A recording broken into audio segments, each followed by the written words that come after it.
Olá, meu amigo e minha amiga, seja muito bem-vindo aqui no canal Ministério Esperança Viva. Aqui você pode, além de ter acesso a essas mensagens, ainda pode ajudar-nos a propagar o objetivo desse canal, que é levar a esperança viva em Jesus. Conforme disse o apóstolo Paulo em sua carta aos Coríntios, no capítulo 15, no verso 19, se a nossa esperança em Cristo se limita apenas a esta vida, somos os mais infelizes de todos os homens. Por isso, nos ajude nessa missão. Se inscreva no canal, ativa aí o sininho. Você também pode compartilhar os vídeos além de curti-los, tá certo? Hoje temos um outro encontro, um encontro marcado. Eu queria falar com você mais uma vez sobre esperança. Agora, sobre os sinais de esperança. Sabe, o tema que eu mais gosto em toda a Bíblia, de todos os temas, é a volta de Jesus. É um tema que me chama muita atenção. É um tema instigante. É um tema, assim, reavivador. Por isso, eu quero convidar você agora a viajar nesse tema. Você está pronto? Coloca aí então o cinto de segurança e vem comigo para nós podermos fazer essa grande viagem. O título, como eu disse, é Sinais de Esperança. Nós estamos cercados de sinais. Os sinais, eles funcionam como sendo, por exemplo, os sinais de trânsito, que tem a função de informar, de normatizar, que tem a função de instruir, que tem a função de regulamentar, de chamar a atenção. Então, nós estamos cercados de sinais, seja na área social, seja na área familiar, cercado de sinais em todos os âmbitos e esferas. Mas, como eu disse, estes sinais, os de hoje, daqui da mensagem, não são sinais de trânsito ou qualquer outro sinal. Esses são sinais de esperança. Como já falei aqui em um outro vídeo, a Bíblia é um livro de esperança. Se você ainda não viu esse outro vídeo, acessa aí a playlist, lá você vai ver uma série de temas, uma série de vídeos e você pode estar tendo acesso também a esses outros vídeos. Então, a Bíblia é um livro de esperança, porque fala de Jesus. Conforme diz o apóstolo Paulo em sua carta a Timóteo, Jesus é a nossa esperança. Amém? Deus seja louvado por isso. O texto bíblico para nós começarmos essa viagem, então, se encontra em Mateus, no capítulo 24, no versículo 33. Eu lhe convido a você agora pegar a sua Bíblia, seja ela física, ou seja aí pelo aplicativo do celular, do tablet, ou até mesmo no seu computador, e abri-la aí em Mateus capítulo 24, versículo 33. E assim está escrito: assim também vós, quando virdes todas estas coisas, sabei que está próximo às portas. Esse verso aqui, ele é a continuação da fala de Jesus no famoso sermão profético. E esse sermão, ele tem o seu início com uma pergunta. Em Mateus 24, no versículo 3, os discípulos fazem a Jesus uma pergunta muito importante. E assim perguntou a ele: Senhor, dize-nos quando sucederão estas coisas e que sinal haverá da tua vinda e da consumação do século. Se você entender, os discípulos em sua mente, eles conseguem fazer uma associação do fim do mundo, consumação dos séculos, e a volta de Jesus, o sinal da tua vinda. Sabe, na mente dos discípulos, as duas coisas, os dois eventos, na verdade, compõem-se apenas um único evento. Com a volta de Jesus, haverá também a consumação dos séculos. Bom, eu queria aqui falar a você também que Jesus, nesse sermão profético, ele vai mencionar para mais de 20 sinais que antecederiam o seu retorno. Jesus, ele uniu esse sermão poderoso dois eventos. Ele vai falar sobre a destruição de Jerusalém no ano 70, depois de Cristo, pelo general romano Tito, e vai também falar dos sinais que iriam acontecer nos últimos dias. Tudo isso como um pano de fundo para que os discípulos pudessem entender a volta de Jesus. Nenhum sinal por si só, ele é um indicador. Um sinal, ou os sinais, para serem de fato os sinais da volta de Jesus, eles precisam cumprir o critério do versículo 8. E no versículo 8 vai nos dizer o seguinte: porém, tudo isso é o princípio das dores. O que seria o princípio das dores? Na mente de Jesus, na mente dos discípulos, dos ouvintes, aqui está uma analogia à mulher gestante pronta para dar à luz. Quando o tempo é chegado, os 9 meses se completam e ela então sente a primeira contração. Esta primeira contração, de fato, é a primeira de uma sequência, até chegar a hora do nascimento. E essas contrações, até chegar o momento do nascimento, elas irão se intensificar e também irão se repetir. À medida que se aproxima a hora do parto, as dores são mais fortes e repetitivas. O intervalo entre uma dor e outra é encurtado, ok? Então Jesus está dizendo o seguinte, olha, todos os sinais, os mais de 20 sinais, guerras, rumores de guerras, fomes, terremotos, pestes, nação contra nação, reino contra reino, pais contra filhos, filhos contra os pais, todos aqueles sinais que ele vai ali indicar, certo? Inclusive o último sinal que marca o seu retorno, que é o evangelho do reino, pregado em todo o mundo. Estes sinais, eles vão estar cada vez mais intensivos e repetitivos até a volta do Senhor Jesus.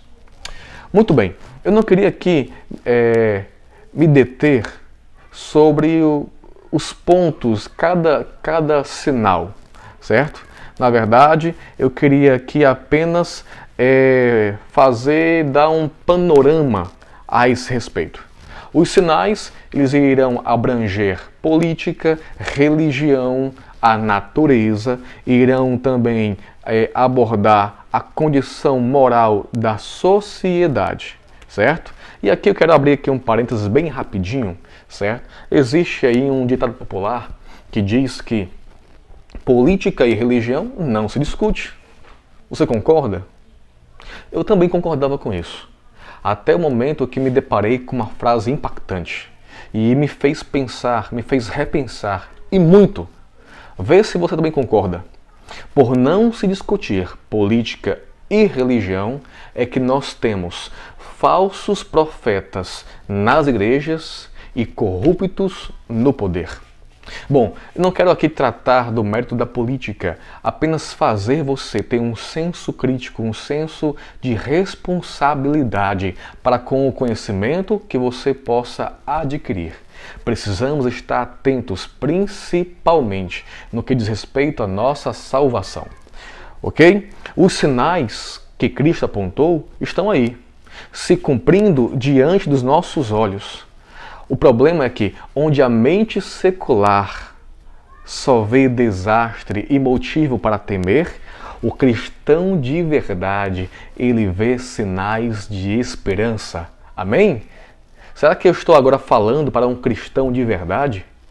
Que mesmo assustado com tudo que está acontecendo, ciclone, coronavírus, mortes, violência, sabe? A natureza entrando em um colapso total, apesar de assustado, mas consegue enxergar Deus no controle e sabe que Jesus está para voltar? que tudo isso aqui vai passar, vai acabar e que de fato o novo céu e a nova terra já está, aliás, não é que já está sendo preparada. Já está preparada. Não é já está sendo, ela já está preparada para nós. Amém? Glória a Deus por isso. Muito bem. Jesus, ele vai fazer ali uma outra comparação para que possamos entender como irá estar a situação do mundo nos últimos dias. No versículo 37 do mesmo capítulo de Mateus, Jesus vai dizer o seguinte, olha: pois, assim como foi nos dias de Noé, também será a vinda do Filho do Homem. Porquanto, assim como nos dias anteriores ao dilúvio comiam e bebiam, casavam e davam-se em casamento, até ao dia em que Noé entrou na arca, e não o perceberam, senão quando veio o dilúvio e os levou a todos. Assim será também a vinda do Filho do Homem. Jesus, ele vai fazer essa comparação. Você lembra da historinha de Noé, da arca? Essa historinha você deve ter ouvido algumas vezes em sermões, quando criança, é muito bem contada, é muito conhecida. O famoso dilúvio que destruiu toda a terra e nesse período salvou-se então apenas Noé e sua família.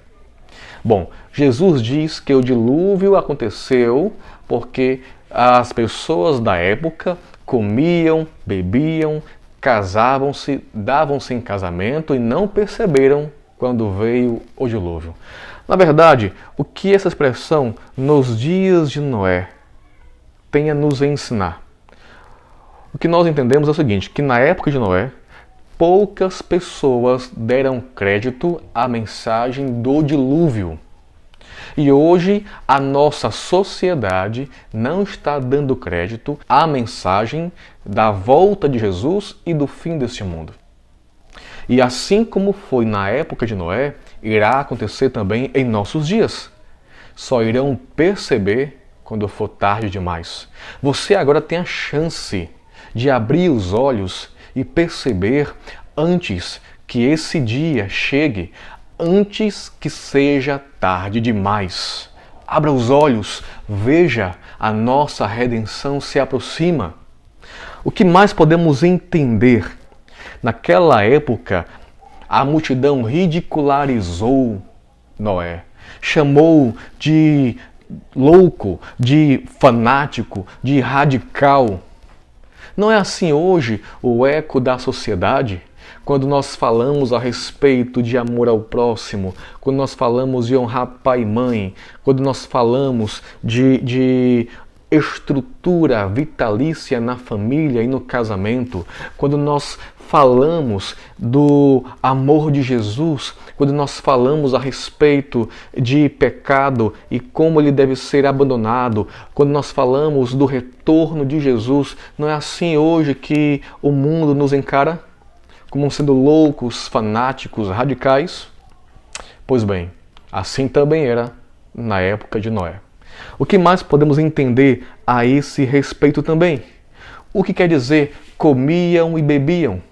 Significa que eles tinham a vida por normal, por regular, que para eles a vida seguia o seu curso normal, de maldade em maldade, de sofrimento em sofrimento. A situação depravada do ser humano naquela época, para eles era tido como normal. Algo que não tinha nenhum significado.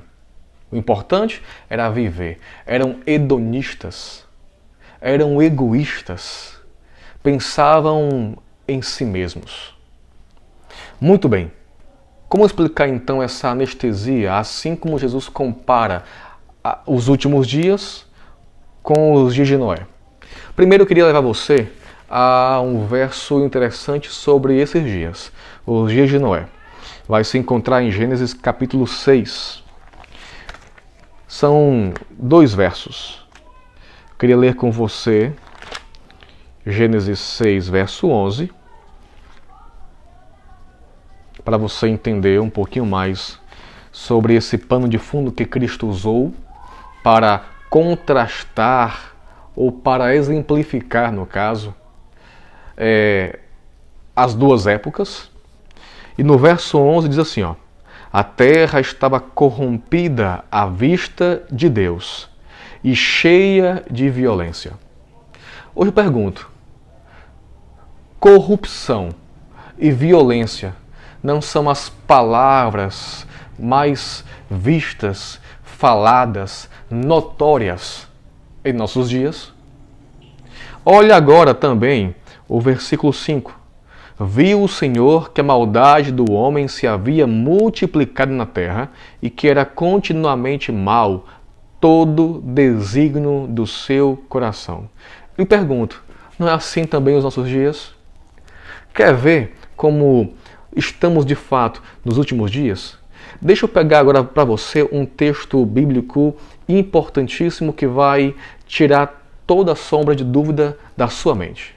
Olha o que o apóstolo Paulo vai dizer a Timóteo em 2 Timóteo capítulo 3, justamente falando sobre os últimos dias. 2 Timóteo 3, verso 1. Sabe, porém, isto, nos últimos dias sobrevirão tempos difíceis, pois os homens serão egoístas, avarentos, jactanciosos, arrogantes, blasfemadores, desobedientes aos pais, ingratos, irreverentes, desafeiçoados, implacáveis, caluniadores, sem domínio de si, cruéis, inimigos do bem, traidores, atrevidos, enfatuados, mais amigos dos prazeres que amigos de Deus.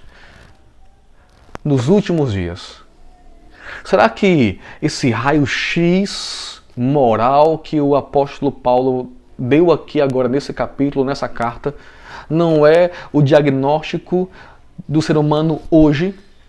Se tudo isso, se todos esses adjetivos se cumprem perfeitamente na sociedade de hoje, então nós estamos nos últimos dias? E isso não é para lhe assustar, isso é para lhe trazer esperança, porque depois da meia-noite, depois que passar esse período de trevas moral e espiritual, o sol da justiça irá brilhar mais uma vez e dessa vez por toda a eternidade. Porque Jesus dissipará por completo todo vestígio do pecado e do mal, tirando a maldade pela raiz e jogando no lago de fogo e enxofre, para nunca mais haver evidência a não ser em Cristo Jesus, pois pagou o preço do pecado, mas não irá mais haver evidência no universo para que o mal se levante uma segunda vez. Amém? Deus seja louvado por isso. Falando sobre a questão da anestesia religiosa e moral, hoje o ser humano, como eu disse, assim como foi na época de Noé, ele é hedonista. O ser humano hoje vive em busca do seu bel prazer, achando que dinheiro, drogas, sexo sem compromisso, que tudo isso vai preencher o vazio que somente Deus pode preenchê-lo. Afinal, de acordo com Eclesiastes 3, verso 11, existe no nosso coração um espaço que Deus ali deixou, que somente pode ser preenchido pela eternidade. A eternidade que Deus quer colocar no nosso coração não é a da morte eterna, mas sim a da vida eterna. Amém? Muito bem, avançando um pouco mais, se houve um tempo para você ter o seu coração em retidão com Deus, esse tempo é agora. O apóstolo Paulo vai dizer que chegou o tempo da salvação e esse tempo é agora. Avançando ainda um pouco mais, eu pergunto a você, e agora? O que você vai fazer? Aí você pergunta para mim, mas Hércules, o que tem a ver o texto bíblico que você leu lá no começo? Eu quero lhe convidar você a meditar no verso que nós lemos e veja a profundidade, a riqueza que esse texto tem a nos ensinar. Abra mais uma vez em Mateus 24, verso 33. Assim também vós. Jesus está se dirigindo aos ouvintes. Você está ouvindo? Está mesmo? Está atento? Então, ouça. Assim também vós, disse Jesus. Quando virdes todas estas coisas. De que coisas Cristo está falando? Dos sinais que ele havia dito lá, os mais de 20 sinais. Você está vendo? Você está ouvindo? Você está vendo? Então é para você essa mensagem. Se você está ouvindo agora e você está vendo tudo o que está acontecendo, é porque você ainda não está anestesiado ainda com esse mundo. É porque você ainda está sensível à voz do Espírito Santo. É porque Deus ainda deseja trabalhar no teu coração e a porta da graça ainda está aberta para você. Se você está ouvindo, se você está vendo, essa mensagem é para você. Ele diz mais, sabei. Nós não podemos saber o dia e nem a hora que Cristo irá voltar. Isso é um fato. Ele mesmo elucidou essa verdade. Mas podemos saber dos sinais. Os sinais eles estão apontando, mas nós não podemos só saber estacionar ali em ficar querendo saber quais são os sinais e isso não mudar a nossa vida, o que pensamos por completo. Temos que saber, é nosso dever saber, estar atento aos sinais, mas que eles produzam em nós um impacto de vida para uma mudança real, genuína, completa, uma entrega verdadeira a Deus. Diz mais, sabei que está próximo. Jesus, há mais de 2000 anos atrás, já estava afirmando, olha, eu estou próximo, eu estou próximo. Aí alguém pergunta, mas se está próximo, próximo quanto? Não importa, está próximo. Se você morrer agora, morre em Jesus, e quando Cristo voltar, você vai ser ressuscitado, e o tempo que passou entre a sua morte e até o momento da sua ressurreição, não importa. Porque de acordo com a Bíblia, em Eclesiastes 9, versos 5 e 6, quando nós morremos, já não sabemos mais de nada. O nosso sentimento, o pensamento, tudo perece, então não importa. O importante é o agora. Para nós, está próximo. Quanto tempo você acha que tem de vida? 20, 30 anos? Talvez menos? Não importa. Porque a nossa vida é como uma vela acesa que o vento bate e logo se apaga. Eu posso estar hoje pleno de saúde e morrer daqui a pouco, amanhã, não sei, porque não importa. Para Jesus, para mim e para a Bíblia, o importante é agora. Ele está próximo. Ele está próximo de mim e o tempo que eu tenho que me importa saber para quando Cristo voltar é próximo também. Existe aqui uma brevidade. Ou seja, o tempo aqui me é sagrado, porque está com o peso eterno da salvação ou da perdição. Está próximo. Não caia na cilada de essa história é antiga e aí por ser antiga eu imagino que não volte mais. Não imagine. Você não tem que imaginar, você não tem que descrer, você tem que aceitar. Porque a nossa vida é passageira e o que vai valer hoje e para todo sempre é aquilo que eu fiz com o agora. Ele está próximo. Próximo quanto, Hércules? Às portas. Cristo está às portas da história desse mundo para mudá-lo completamente. Amém? Ele está às portas da tua vida. Sabe, se Jesus voltasse agora, como Ele te encontraria? De que forma Ele te encontraria?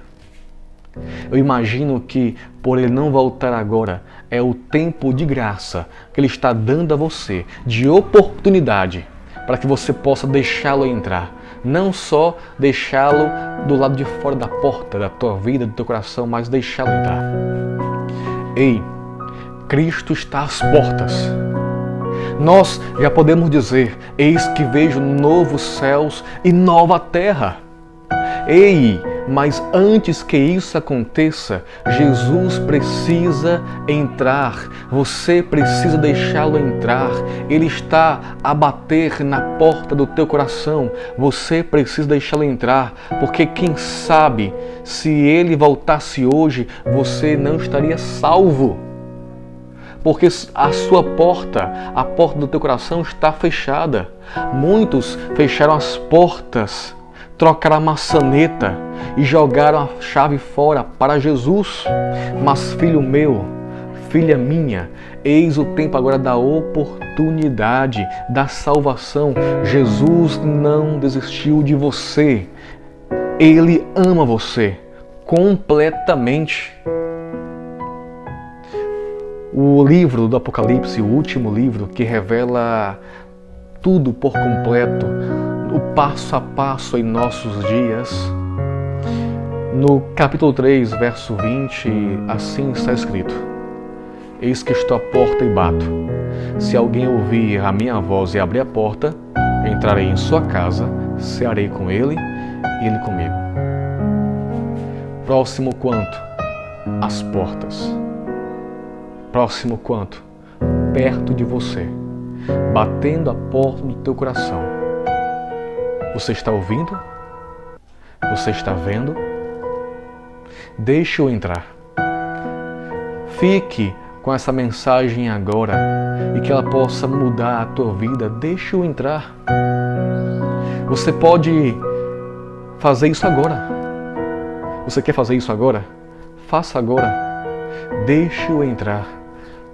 Deixe-o mudar a sua vida completamente. Deixe-o transformar você, para que você possa desfrutar desse novo céu e nova terra também. As portas.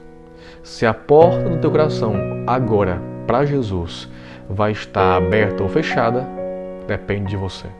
Mas eu quero orar com você agora que deseja abrir a porta. Ah, mas é difícil. Você não conhece a minha vida, ela é complicada demais. Ou talvez você imagina, já errei tanto que talvez não haja mais nem salvação para mim. Nossa, a minha vida é uma bagunça. Talvez eu sou um lixo e Cristo não me quer. Talvez você pense tudo isso e muito mais. Mas não esqueça, Jesus morreu foi por você, por causa de você, por amor a você, e voltará para buscar você. Então não importa como você está agora, o importante é o que você fará agora. Deixe-o entrar e apagar os teus pecados, para deles não lembrar nunca mais. Ore comigo. Santo Deus, obrigado porque Jesus está às portas. Ele está às portas, está voltando. Mas antes que Ele volte para mudar a história desse mundo por completo, Ele quer mudar a nossa história. Por isso, Senhor, toca agora no coração desse que está ouvindo, dessa que está ouvindo. Entre, faça morada, mude essa história e essa vida por completo. Que essa pessoa encontre a graça do perdão. Que a esperança seja renovada em seu coração. Que o passo a passo da vida a partir de agora seja um passo após o outro com Jesus. E quando Cristo voltar, possa ter o prazer de abraçar esta vida e conduzi-la para as mansões celestiais. Abençoa, Deus, Nós clamamos em nome de Jesus.